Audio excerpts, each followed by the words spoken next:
warahmatullahi wabarakatuh. Waalaikumsalam warahmatullahi wabarakatuh. Alhamdulillahirabbil alamin. Wassalatu wassalamu sayyidina Maulana Muhammadin wa ala alihi washabbihi ajmain. Nah, yang pertama-tama saya ucapkan terima kasih kepada Ibu Kepala Sekolah dan rekan-rekan guru karena sudah menyempatkan meluangkan waktunya pagi ini untuk saya, dan saya mohon maaf sebesar-besarnya karena telah mengganggu kenyamanan waktu Bapak Ibu sehingga datangnya disuruh pagi-pagi. Ya, jadi saya ucapkan terima kasih banyak. Nah, jadi Bapak Ibu, saya di sini akan melakukan diseminasi atau pengimbasan budaya positif di lingkungan sekolah. Nah, jadi minta waktunya sebentar 1 jam. Nah, perkenalkan, ini Bapak Robi Fibra, pengajar praktik saya, dan Bapak Nur Isnaini Taufik, yaitu fasilitator saya.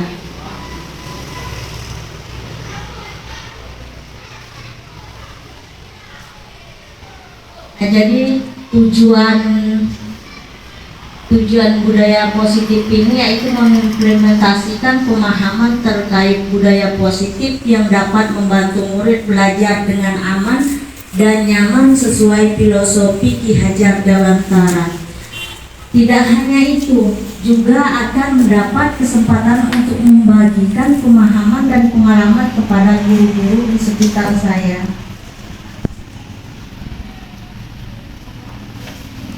Nah, jadi di sini Bapak Ibu, konsep inti budaya positif itu ada 8 macam. Yang pertama, perubahan paradigma belajar. Yang kedua, nilai-nilai kebajikan. Yang ketiga, motivasi perilaku manusia. Yang empat, keyakinan kelas. Yang kelima, disiplin budaya positif. Yang keenam, kebutuhan dasar manusia. Yang ke-7, 5 posisi kontrol guru. Yang ke-8, segitiga restitusi. Nah, jadi Bapak Ibu, saya di sini mengambil satu tema saja, yaitu keyakinan kelas, karena berhubung kita akan memulai tahun ajaran baru, jadi kita perlu membuat keyakinan kelas. Jadi mengapa saya mengambil keyakinan kelas? Nah, jadi sebenarnya seharusnya itu yang diimbaskan itu seluruhnya. Nah, kami berdua berbagi 2 sebenarnya, tapi karena waktunya, kendala waktu, jadi saya mengambil satu saja yang berhubungan dengan keyakinan kelas, karena kita mau masuk tahun ajaran baru. Nah, tujuan dibentuk keyakinan kelas itu Bapak Ibu, yaitu pertama untuk membangun budaya positif di lingkungan sekolah. Dengan adanya budaya positif, maka keyakinan kelas di setiap kelas diharapkan mampu mewujudkan tujuan dari pendidikan yang lebih berorientasi kepada nilai luhur Pancasila, profil pelajar Pancasila. Nah, jadi untuk mendukung terwujudnya penanaman budaya positif, hal yang paling mudah dilakukan dalam menanamkan budaya positif adalah dengan membuat keyakinan kelas. Nah, jadi untuk menerapkan budaya positif, yang pertama perlu kita lakukan itu yaitu membuat keyakinan kelas. Nah, kenapa perlu membuat keyakinan kelas? Karena nanti kita dalam menerapkan budaya positif itu, misalnya anak membuat satu kesalahan, nah kita bisa membaliknya.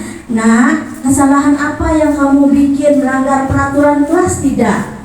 Nah, kalau kita belum membuat keyakinan kelas, kita tidak bisa melakukan segitiga restitusi, posisi kontrol guru, tidak bisa kita lakukan. Jadi itu harus membuat keyakinan kelas dulu.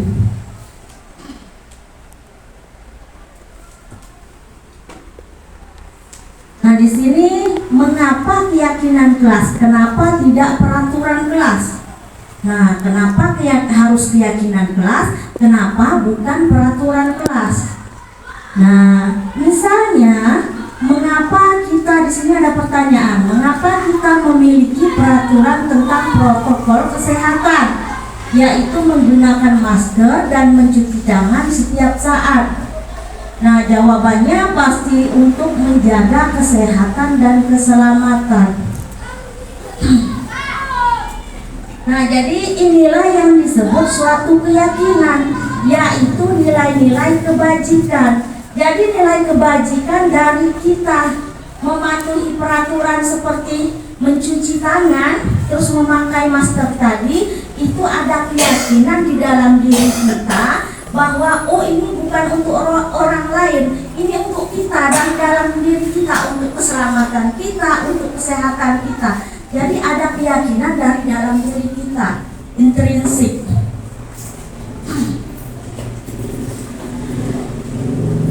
Nah, jadi itu disebut keyakinan, yaitu nilai-nilai kebajikan atau prinsip-prinsip universal yang disepakati bersama secara universal. Nah, terlepas dari latar belakang suku, negara, bahasa maupun agama. Nah, menurut dosen 1998, suatu keyakinan itu akan lebih memotivasi seorang dari dalam atau secara intrinsik. Jadi keyakinan itu lebih memotivasi kita dari dalam diri kita, bukan karena orang lain. Misalnya, kita ada peraturan harus menggunakan helm ketika kita berkendaraan. Nah, jadi kita menggunakan helm itu kira-kira untuk siapa? Untuk karena takut dengan Pak polisinya, atau takut dirazia, atau untuk kita sendiri? Nah, pasti jadi untuk keselamatan kita sendiri. Kalau kita tidak memakai helm, itu berarti kalau ada kecelakaan atau apa, akan berdampak pada kita. Nah, jadi itu keyakinannya untuk keselamatan kita sendiri. Jadi itu keyakinan dari dalam diri kita, mengapa kita harus menggunakan helm tadi. Nah, pembentukan keyakinan kelas atau sekolah itu yang pertama bersifat lebih abstrak daripada peraturan, lebih rinci dan konkret. Yang kedua, berupa pernyataan-pernyataan universal. Yang ketiga, senantiasa dibuat dalam bentuk positif. Yang keempat, hendaknya tidak terlalu banyak. Jadi tidak usah terlalu banyak sampai 20-30 keyakinan, cukup 5 atau 10 saja, sehingga mudah diingat oleh anak-anak. Kalau sudah terlalu banyak, mungkin anak itu sudah tidak ingat lagi, sehingga dia bisa melanggar. Terus dan dipahami oleh semua warga kelas. Sebaiknya dapat diterapkan di lingkungan tersebut. Nah, dapat diterapkan di lingkungan kita. Semua warga kelas hendaknya ikut berkontribusi dalam pembuatan keyakinan kelas lewat kegiatan curah pendapat. Terus bersedia meninjau kembali keyakinan kelas dari waktu ke waktu. Nah, Bapak Ibu, jadi ini ada langkah-langkah penyusunan keyakinan kelas tadi. Yang pertama, berdiskusi memunculkan peraturan-peraturan yang perlu ditaati warga kelas. Yang kedua, mengubah peraturan-peraturan menjadi menjadi kalimat positif. Yang ketiga, mencarikan peraturan-peraturan menjadi nilai-nilai kebajikan atau keyakinan kelas. Yang keempat, berdiskusi mengenai gambaran perilaku yang mencerminkan keyakinan kelas. Yang kelima, berdiskusi mengenai peran seluruh warga kelas. Yang keenam, meninjau ulang keyakinan kelas dari waktu ke waktu. Nah, jadi yang pertama tadi berdiskusi memunculkan peraturan-peraturan yang perlu ditaati warga kelas. Misalnya, kita mengajak anak-anak kita di dalam kelas berdiskusi bersama-sama untuk membuat peraturan kelas. Misalnya di sini ada contoh. Anak-anak itu kita suruh tulis pendapatnya masing-masing di kertas sticky note. Kita kasih satu-satu, terus suruh tulis apa peraturan kelas yang ingin mereka masukkan. Setelah itu baru kita tempel ke depan. Nah, ke kertas plano kita tempel. Misalnya ini ada contohnya. Contoh peraturan kelas. Tidak boleh datang terlambat. Terus dilarang ribut saat guru sedang menjelaskan. Dilarang saling menghina dan menjelekkan. Dilarang membuang sampah sembarangan. Terus dilarang makan pada saat jam pembelajaran berlangsung.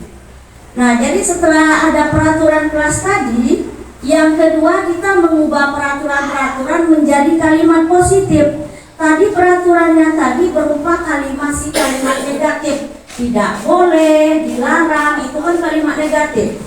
Nah, jadi setelah dapat peraturannya, sama-sama kita ajak anak untuk merubah peraturan yang masih kalimat negatif tadi menjadi kalimat positif.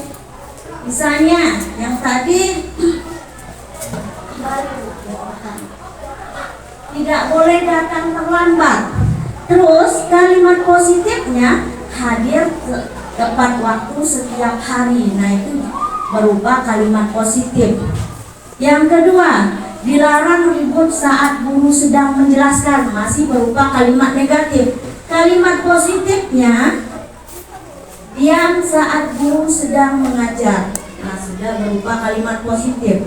Terus kalimat negatifnya dilarang saling menghina dan menjelekkan. Kalimat positifnya hormati guru dan teman-teman. Terus dilarang membuang sampah sembarangan. Jagalah kebersihan, kalimat positifnya. Jadi kira-kira kalau buanglah sampah pada tempatnya, kalimat positif belum? Buanglah sampah pada tempatnya. Jadi kalimat negatifnya tadi dilarang membuang sampah sembarangan. Misalnya kita taruh kalimat positifnya, buanglah sampah pada tempatnya. Nah, jadi buanglah sampah pada tempatnya itu, kalimatnya itu di pikiran anak itu, buanglah sampah pada tempatnya. Berarti dia seenaknya, walaupun tidak ada tempat sampah, kalau dia ingin membuang di meja di mana itu tempat kan?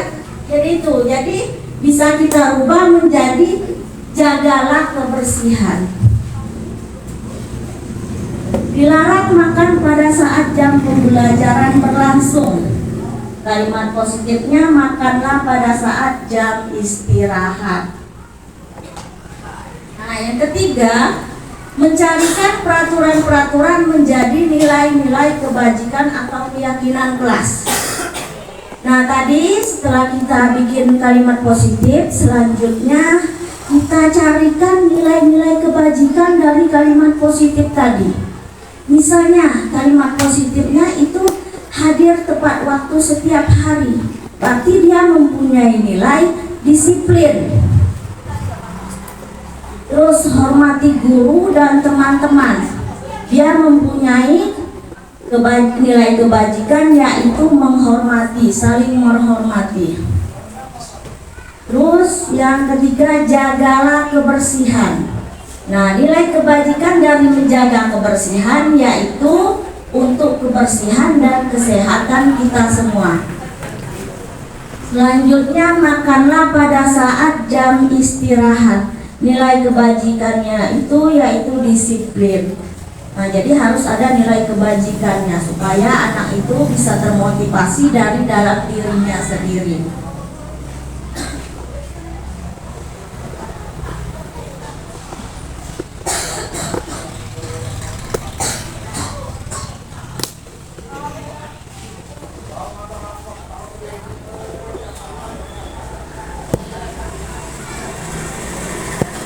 Nah, jadi yang keempat tadi, kita menggali perilaku yang mencerminkan keyakinan kelas, juga yang tidak mencerminkan keyakinan kelas. Kira-kira dari yang tadi sudah mencerminkan belum, atau yang mana yang tidak mencerminkan keyakinan kelas? Jadi kita pilih. Misalnya nilai kebajikan, hormat, saling menghormati.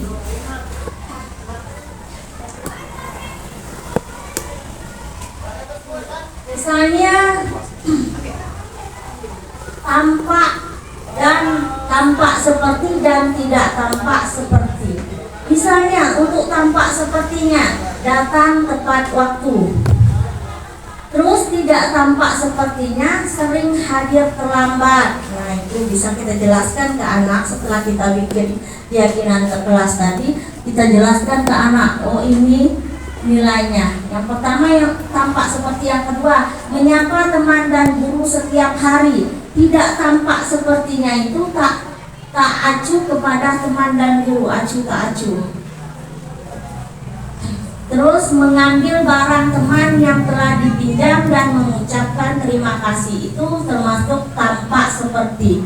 Kalau tidak tampak seperti, tidak mengembalikan barang yang telah dipinjam dan meletakkan sembarangan.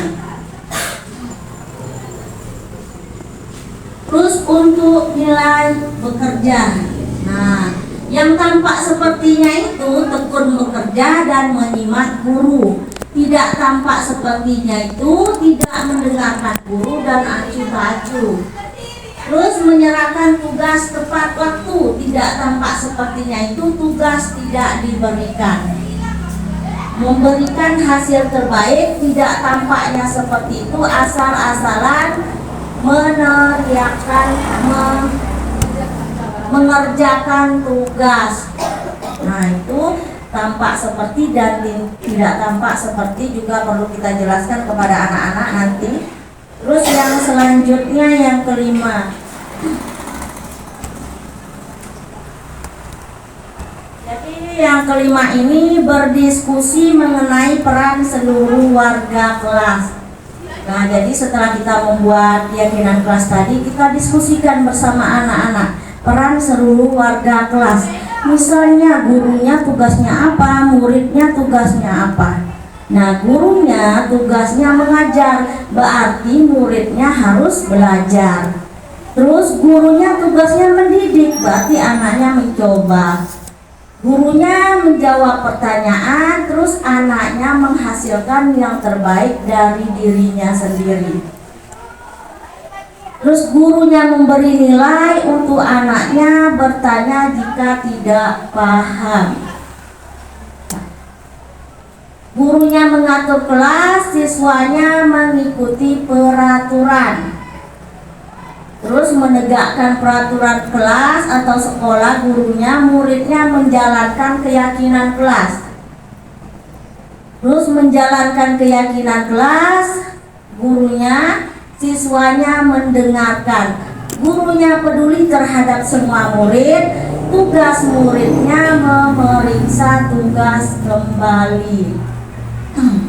Terus dilanjutkan yang bukan tugas guru dan bukan tugas murid.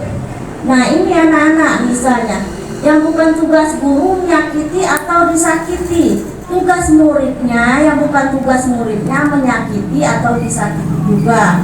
Terus tugas guru yang bukan tugas gurunya memaksa kamu untuk belajar.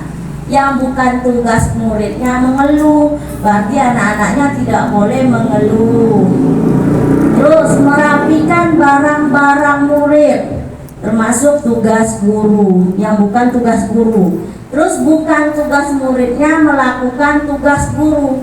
Jadi murid itu tidak boleh melakukan tugas guru. Misalnya menyiapkan peralatan pembelajaran sebelum dilakukan pembelajaran, mengambil pena, mengambil spidol.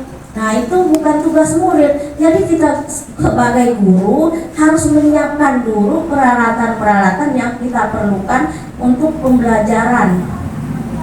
Kita siapkan dulu di meja kita sudah lengkap atau belum. Nah, jadi nanti kalau belum lengkap kita bisa menyuruh murid. Nah, jadi itu bukan tugas murid, itu jadi tugas guru. Terus tugas gurunya menyiapkan makanan, atau yang bukan tugas guru menyiapkan makanan atau barang-barang alat tulis. Yang bukan tugas muridnya memutuskan untuk teman kamu.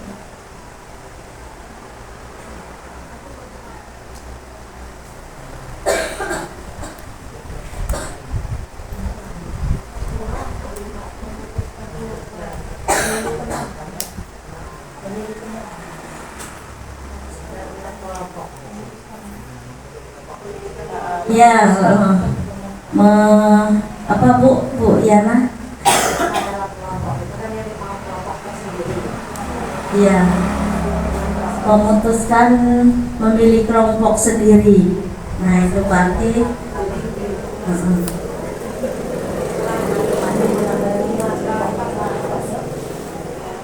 Nah jadi yang keenam yaitu tadi yang kelima, sekarang yang keenam yaitu meninjau ulang keyakinan kelas dari waktu ke waktu. Nah jadi setelah kita bikin keyakinan kelas, lah selesai bikin keyakinan kelasnya sudah berjalan, misalnya sudah berjalan dalam 2 bulan. Nah kita tinjau kembali. Nah dalam keyakinan kelas tadi masih ada atau masih banyak anak-anak yang melanggar keyakinan. Keyakinan yang mana? Kita lihat dulu keyakinan yang mana yang dilanggar anak-anak itu. Terus kita koreksi, kita tinjau kembali mengapa anak-anak ini banyak melanggar keyakinan kelas ini. Ada apa dengan keyakinan kelas ini? Nah nanti kita diskusikan lagi bersama-sama anak-anak, kita tanyakan kenapa keyakinan kelas ini banyak yang masih melanggar. Nah jadi itu tentang langkah-langkah pembuatan keyakinan kelas. Yang terakhir tadi meninjau ulang keyakinan kelas dari waktu ke waktu.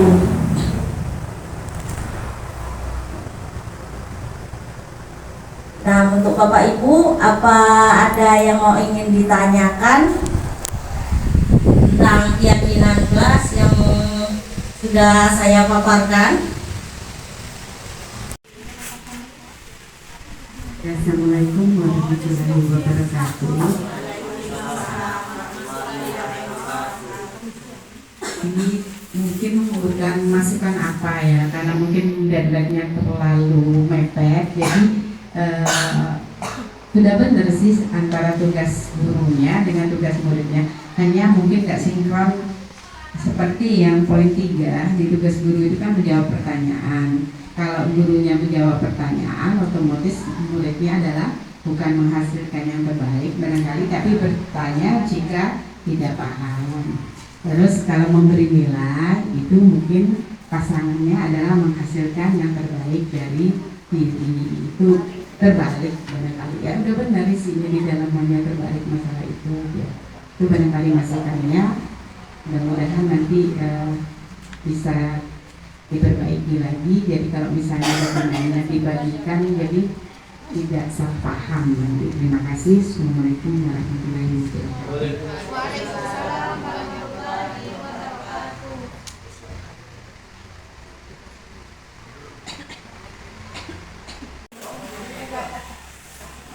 Nah baiklah Bapak Ibu, ada yang ingin ditanyakan atau ditambahkan dari presentasi saya tadi? Silakan kalau ada yang mau menambahkan atau yang mau bertanya. Ya Pak Sudarman, silakan. Assalamualaikum warahmatullahi wabarakatuh. Islam ini bagi saya sangat menarik sekali. Selama ini rekan-rekan guru sudah membuat keyakinan kelas. Alhamdulillah saya belum pernah sama sekali di kelas saya untuk keyakinan kelas. Ini bagi saya cukup menarik. Kenapa saya harus bertanya?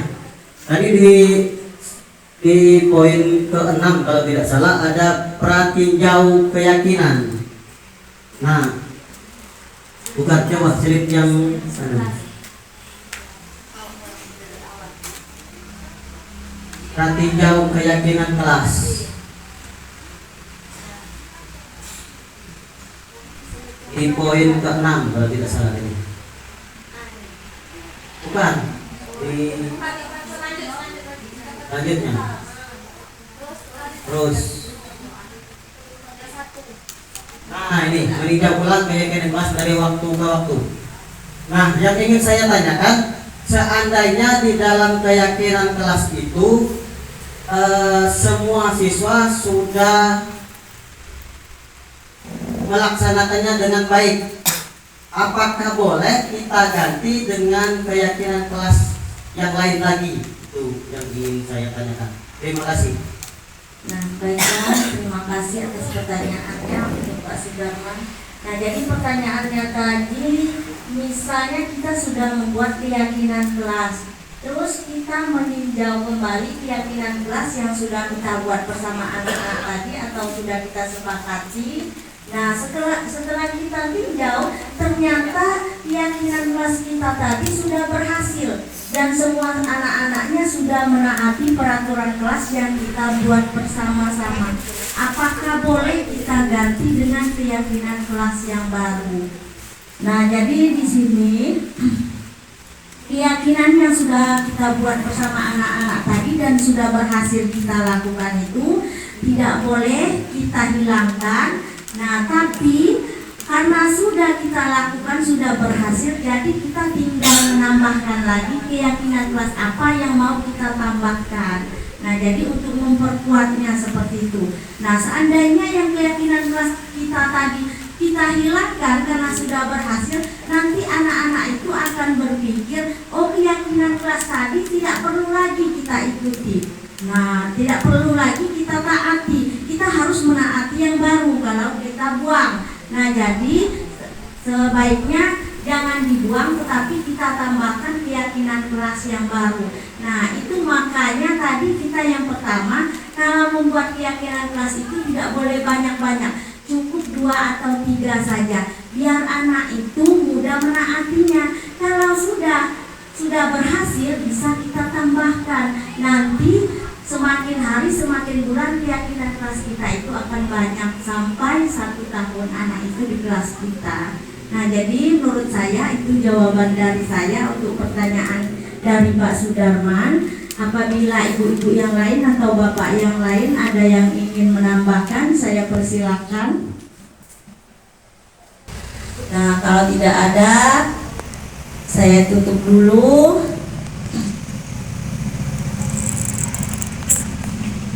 Apabila ada salah kata atau tutur kata saya yang menyinggung, saya mohon maaf. Terima kasih banyak atas waktunya pagi ini. Saya mohon maaf sebesar-besarnya karena telah menyita waktu Bapak Ibu pagi ini. Terima kasih saya ucapkan kepada Ibu Kepala Sekolah dan seluruh warga atau rekan-rekan SD 8 Simpang Rimba. Wassalamualaikum warahmatullahi wabarakatuh.